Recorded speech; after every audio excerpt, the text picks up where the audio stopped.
novo, hoje em um espaço diferente, aqui por Porto Alegre, meus queridos. Mas nem por isso deixarei de entregar conteúdo de qualidade para vocês. Então, quero começar aqui com vocês agora uma mini aula sobre acentuação, conceitos iniciais.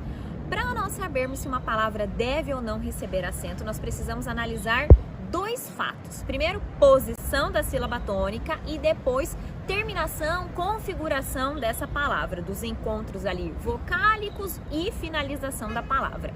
Em relação à posição da sílaba tônica, nós precisamos primeiro fazer divisão silábica corretamente e depois fazer uma contagem e identificação de qual é a sílaba que é pronunciada com mais intensidade, com mais força. Quando uma palavra tem a última sílaba tônica, nós chamamos essa palavra de oxítona. Então, guarda primeiro esse conceito. Oxítona é a palavra que tem a última sílaba tônica. Quando eu pronuncio café, café é uma palavra oxítona, tem a última sílaba tônica, na separação café. Vamos lá para a palavra fácil. Fácil. Fácil. Última é sil, penúltima fá. E foi acentuado porque é uma paroxítona terminada em L. Então, paroxítona, penúltima sílaba tônica. E proparoxítona é aquela que tem a antepenúltima sílaba tônica. Então, vamos lá pegar mágica. Mágica. Mágica, última, penúltima, antepenúltima, proparoxítona. Primeiro conceito é esse, então. Posição da sílaba tônica. E quando uma palavra tem uma sílaba só, nós vamos fazer a diferença de palavras monossílabas tônicas e monossílabas átonas, ou seja, pronunciadas com mais intensidade e pronunciadas com menos intensidade, né?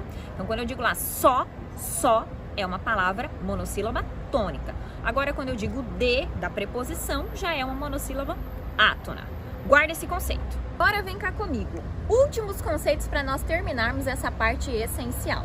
Quero falar com vocês sobre encontros vocálicos. Então, nós aprendemos lá inicialmente que as vogais são o quê? A, E, I, O, U.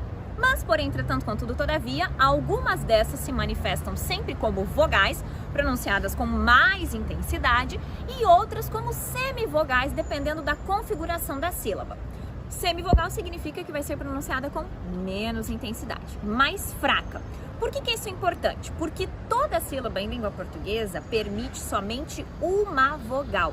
Se aparece então uma configuração como ideia, em ideia eu fiquei com E e I, que teoricamente, no que nós aprendemos inicialmente, são duas vogais. Não temos realmente duas vogais, nós temos uma semi e uma vogal. Quem é que nós escutamos mais quando pronunciamos ideia? Escutamos mais o E, não é verdade? A vogal E. Então o E é a vogal e o I é a semi que apareceu para dar suporte.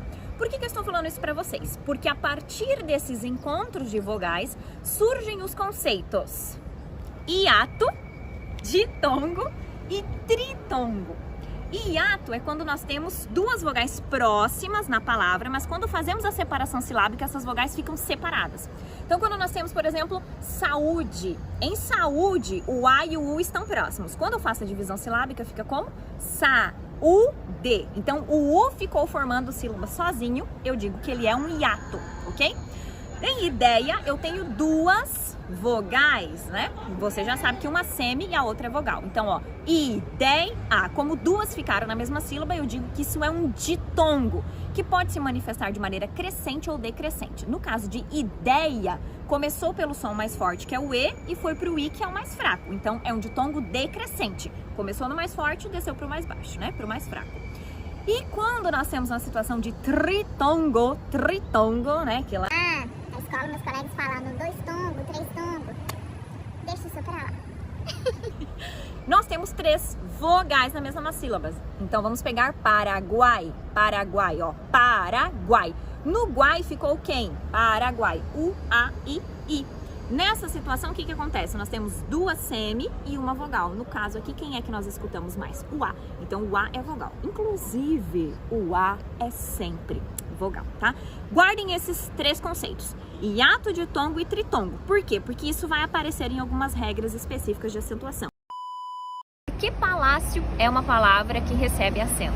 A regra base, a regra geral é que é uma paroxítona terminada em ditongo, paroxítona penúltima sílaba mais forte e terminada em ditongo porque nós temos uma sequência de vogais na mesma sílaba, uma semi e uma vogal. Olha lá, palácio. Toda paroxítona terminada em ditongo recebe acento. Depois do último acordo ortográfico, o que aconteceu? Quando nós tivermos uma palavra paroxítona e nessa posição da paroxítona ali, penúltima sílaba tônica, aparecer ditongo EI e OI, ou seja, sequência EI e sequência OI, a palavra não recebe mais acento, ou seja, palavras paroxítonas na posição da paroxítona, ditongo EI e OI, não são mais acentuadas depois do último acordo ortográfico, como é o caso de assembleia que apareceu ali, olha lá na separação, assembleia, então é o bleio, ditongo E está na posição paroxítona, não recebe mais acento. É a mesma regra que fundamenta que epopeia não é mais acentuada, geleia não é mais acentuada, centopeia não é mais acentuada, heróico não é mais acentuado, boia, jiboia e Troia. Agora, meus queridos, biblioteca ali, ó, pública, com ou sem acento. Essa aqui é uma palavra fenomenal. Por quê? Na situação de biblioteca pública, pública funciona como o adjetivo que caracteriza a biblioteca. E eu pronuncio pública. Então recebe acento por quê? Porque a antepenúltima sílaba é a tônica. E todas as palavras que têm a antepenúltima sílaba tônica são chamadas de proparoxítonas. E todas as proparoxítonas, independentemente da sua terminação, devem ser acentuadas. Agora, há sim situações em que essa configuração de letras ali não recebe acento. Quando? Quando pública passa a ser uma forma do verbo publicar. Exemplo, a biblioteca publica todos os dias um informe. Nesse caso, é a forma do verbo publicar conjugada. E não recebe mais acento, porque agora eu digo, ó, a biblioteca publica, passa a ser uma paroxítona terminada em A, penúltima sílaba tônica.